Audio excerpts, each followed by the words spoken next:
कैसे करूं, मेरी क्या रणनीति होनी चाहिए, मुझे कौन सी पुस्तकें पढ़नी चाहिए। क्योंकि रीट का आयोजन 2 स्तर पर होता है। रीट L1 जो कि प्री प्राइमरी शिक्षक होते हैं और रीट L2 जो कि बीएडधारी होते हैं और वो 5वीं से 8वीं तक के बच्चों को पढ़ाते हैं। सबसे पहले मैं L1 के बारे में बात करना चाहूंगा। L1 का जो पाठ्यक्रम है उसमें 150 क्वेश्चन है जिसको 5 भागों में बांट दिया गया है। अब मैं एक एक भाग पर बात करूंगा और उस भाग के लिए कौन सी पुस्तक आपको पढ़नी चाहिए वो मैं सजेस्ट करूंगा। ध्यान से सुनना उसको, और या वीडियो सेव कर लेना या आप लिख लेना अपनी नोटबुक में। सबसे पहला भाग, इसमें पूछा जाता है मनोविज्ञान। देखो, मनोविज्ञान के पढ़ने का सबसे बेस्ट जो तरीका है वो ये है मेरे अकॉर्डिंग, क्योंकि मैंने सेकंड ग्रेड भी दिया, फर्स्ट ग्रेड दिया, HM दिया और सारे मेरी अच्छी रैंक आई और मनोविज्ञान के भाग में हर बार अच्छे अंक आए। तो मैंने कैसे किया, मैं वही तरीका आपको बताना चाहूंगा। मनोविज्ञान में आप कोई एक पुस्तक लाइए। जैसे मैंने वंदना जादौन को पढ़ा था। वर्तमान में धीर सिंह जी दा भाई की पुस्तक जो कि अवनी पब्लिकेशन की है वो भी मार्केट में आ रही है और वो बहुत अच्छी किताब है। तो मैं कोई फोर्स नहीं कर रहा आपको कि आप ये पुस्तक लेना, आप कोई सी भी एक पुस्तक लो और उस पुस्तक को आप 2 बार थोरोली पढ़ लो। और 2 बार पढ़ने के बाद में इस 2 बार के दौरान आपको याद नहीं करना, सिर्फ सिलेबस के अकॉर्डिंग उस पुस्तक को पढ़ना है। 2 बार पढ़ने के बाद में आप जितने भी पुराने पेपर हुए हैं उनकी जो साइकोलॉजी पूछी गई है उस साइकोलॉजी के प्रश्न सॉल्व कीजिए। और जब प्रश्न सॉल्व करोगे तब आपको लगेगा कि मैंने पढ़ने में कहाँ गलती कर दी या कौन सी चीजें मैंने छोड़ दी या किन चीजों को मैंने ज्यादा ढंग से नहीं पढ़ा। जब आप सारे प्रैक्टिस सेट कर लोगे तो उसके बाद में पुनः आप एक बार सिलेबस पढ़ोगे। जब आप तीसरी बार सिलेबस पढ़ोगे तब आप निश्चित रूप से उस सिलेबस को इतना गहराई से, इतना तन्मयता के साथ पढ़ोगे कि अब आप तीसरी बार जब साइकोलॉजी को पढ़ रहे होंगे तो आपको साइकोलॉजी स्वतः याद होती जाएगी।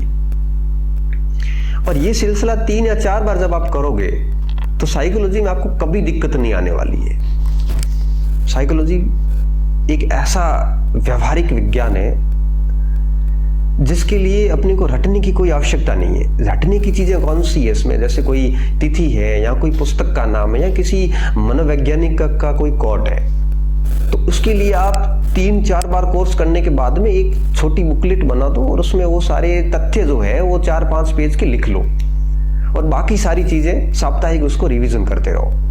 तो जितनी ज्यादा किताबें पढ़ोगे साइकोलॉजी की आप, उतनी ज्यादा आप कंफ्यूज होंगे। लेकिन हमें अधिकतम कैसे करना है, उसलिए इस बात का विशेष तौर पे ध्यान रखना है कि अधिकतम किताबें नहीं पढ़नी है, एक ही किताब को अधिकतम बार पढ़ना है। अब अपन बात करेंगे दूसरे भाग पर। दूसरे भाग में लैंग्वेज आती है और आपको कोई 2 लैंग्वेज ऑप्ट करनी पड़ती है।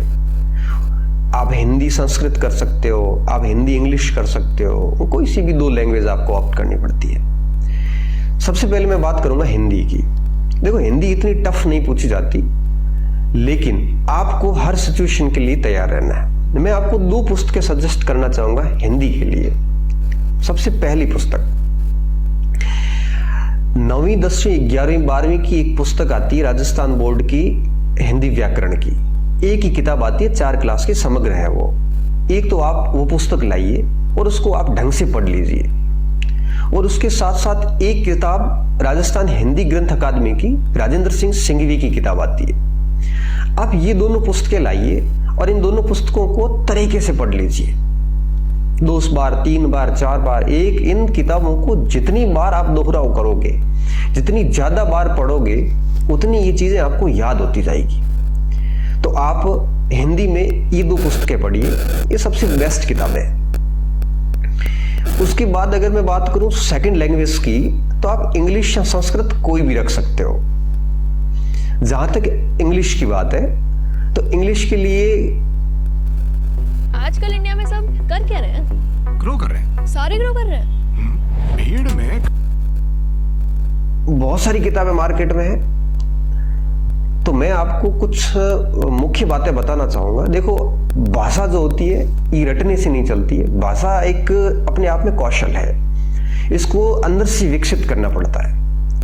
अब अंग्रेजी ऐसी है जो राजस्थान के अधिकांश अभ्यर्थियों के लिए एक भय का काम करती है, और उस अंग्रेजी की वजह से मोस्टली विद्यार्थी डीमोटिवेट होता है कि सर मुझे इंग्लिश नहीं आती, मैं कैसे करूं।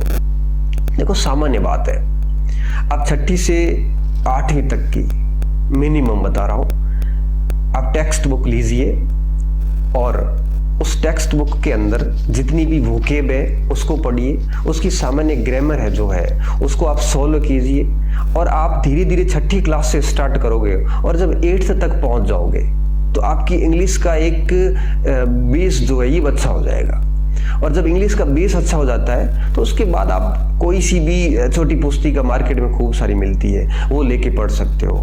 और ऐसा ही मैं संस्कृत में आपको कहना चाहूंगा, 6ठी से 8वीं तक की संस्कृत पढ़ लो और उसके बाद में कोई छोटी बुकलेट लाओ संस्कृत की, और उसको आप एक बार 2-3 बार रिवीजन कर लो, फिर प्रैक्टिस सेट कर लो। तो लैंग्वेज के लिए आप 6ठी से 8वीं क्लास की जो भी माध्यमिक शिक्षा बोर्ड की किताबें हैं, बेहतरीन किताबें हैं, इनको आप अगर ढंग से पढ़ लोगे तो आपको किसी भी प्रकार की समस्या जो है एग्जाम हॉल में नहीं आनी है। तो फर्स्ट पार्ट साइकोलॉजी हो गई, सेकंड भाग में एक लैंग्वेज हो गई, थर्ड पार्ट में सेकंड लैंग्वेज हो गई। अब मैं आता हूं चौथे भाग पे। चौथे भाग में पूछा जाता है मैथमेटिक्स, गणित पूछी जाती है, और ये ऐसा विषय है जो कई विद्यार्थियों का बहुत अच्छा है, कई अभ्यर्थियों का बहुत कमजोर है। तो मैं दोनों प्रकार के अभ्यर्थियों को एक गुजारिश करना चाहूंगा, जिनका मजबूत है वो भी इसको हल्के में ना ले, वो भी प्रैक्टिस करते रहे, और जिनका कमजोर है वो इसको इग्नोर ना करे, वो इसके ऊपर सतत प्रयास करते रहे। मैथमेटिक्स जो है वो आपकी निरंतर प्रयास से ही अच्छी होगी।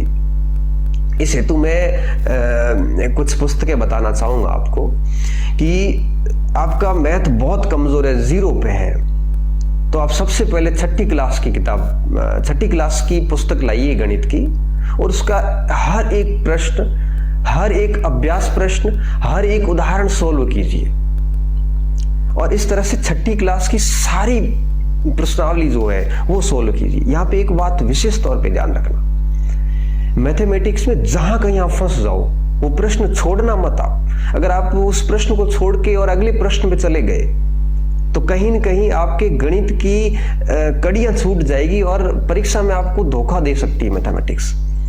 तो इस तरह से 6ठी, 7वीं और 8वीं जैसी इन 3 क्लासेस की गणित तैयार हो जाती है आपका कॉन्फिडेंस मैथमेटिक्स में बिल्ड हो जाएगा। उसके बाद आप RS अग्रवाल वगैरह कोई भी एक पुस्तक लाइए और उसके पीछे प्रैक्टिस सेट दिए हुए हैं, उस प्रैक्टिस सेट को अच्छे से हर दिन हल कीजिए। ध्यान रखना, मैथमेटिक्स जितना आप पेन चलाओगे कॉपी पर उतना ही मैथमेटिक्स आपको फायदा देगा। अगर आप सोते सोते यूं ही गणित मिलाने लग गए कि इसका ये होगा उसका ये होगा, तो आपका टाइम मैनेजमेंट निश्चित रूप से एग्जाम में बिगड़ने वाला है। इसलिए कॉपी पेन उठाइए, किताब उठाइए, 6ठी, 7वीं, 8वीं की पुस्तकें होने के बाद में RS अग्रवाल को उठाइए और उसका प्रैक्टिस करना स्टार्ट कर दीजिए, और ये सिलसिला आपका एग्जाम तक बने रहना चाहिए। फिर देखिए आपकी मैथमेटिक्स कितनी बढ़िया हो जाती है। अब आखिर में मैं आता हूं 5वें भाग पे, और यहां पूछा जाता है पर्यावरण अध्ययन। देखो, पर्यावरण की कोई सीमाएं नहीं है, इसको जितना ज्यादा पढ़ा जाए उतना ही कम है। 5वीं का विद्यार्थी भी पर्यावरण पढ़ता है और मास्टरी का विद्यार्थी भी पर्यावरण पढ़ता है, लेवल अलग अलग है। तो पर्यावरण की कोई सीमाएं नहीं होती, मगर रीट का जो पर्यावरण जिस स्तर का पूछा जाता है, इनको हम सीमाओं में बांध सकते हैं। मैं पुनः वही बात कहूंगा कि 6ठी से लेकर यहां मैं कहूंगा 10वीं तक सामाजिक अध्ययन की राजस्थान बोर्ड की नई किताबें 5 आप पढ़ोगे, इतनी बेहतरीन तरीके से लिखी गई है। और अगर आप इन 5 किताबों को ढंग से पढ़ लोगे और उसके बाद 6ठी क्लास, 7वीं क्लास, 8वीं क्लास ऐसे निरंतर उसको शॉर्ट नोट्स बना लोगे, तो फिर आप एग्जाम समय में उसका अच्छे से रिवीजन भी कर पाओगे, और देखते ही देखते पर्यावरण का भाग आपका बहुत बढ़िया हो जाएगा। किसी भी गाइड के ऊपर नहीं जाना है आपको। मैंने जो अभी आपको एक किताबें बताई 500 भाग की, इन 500 भाग की इन किताबों को लाइए और निरंतर आप 5-7 घंटे अच्छे कूल माइंड से हर दिन पढ़ते रहिए। आखिर में एक और बात, एक कोई भी गाइड लेके आ जाइए मार्केट से। मैं गाइड का कभी पक्षधर नहीं रहा और मैं कभी आपको ये सजेस्ट नहीं करूंगा कि आप गाइड पढ़ो। मैंने मेरी जिंदगी में कभी कोई गाइड नहीं पढ़ी, लेकिन रीड में मैं आपको कहूंगा कि एक गाइड लेके आ जाओ आप, कोई सी भी लेके। मैं कोई नाम नहीं बताऊंगा यहाँ पे। और उस गाइड में आप सिर्फ 2 चीजें देखना। पहली, वो जो माध्यमिक शिक्षा बोर्ड में आपको मिले नहीं है, ऐसे जितने भी रद्दी टॉपिक है वो सारे आप गाइड से पढ़ लो। और दूसरा, हर भाग के पीछे कुछ शिक्षण विधियां हैं, जैसे मैथ में भी शिक्षण विधियां हैं, लैंग्वेज की भी शिक्षण विधियां हैं, पर्यावरण की भी शिक्षण विधियां हैं। तो उन शिक्षण विधियों को आप उस गाइड से पढ़ लीजिए। हमें परीक्षा के परिणाम के बारे में नहीं सोचना है, हमें सिर्फ इतना सोचना है कि हम हमारा 100% दे रहे हैं कि नहीं दे रहे हैं। आप सिर्फ अपनी काबिलियत पर विश्वास कीजिए, आप अपने आप को झोंकिए, आप परीक्षा के बारे में मत सोचिए, आप परिणाम के बारे में मत सोचिए। आपके हाथ में सिर्फ मेहनत करना है। आप अपने परिणाम को नहीं बदल सकते, आप सिर्फ मेहनत को इतना अच्छा कर सकते हो कि परिणाम स्वतः ही बदल जाएगा।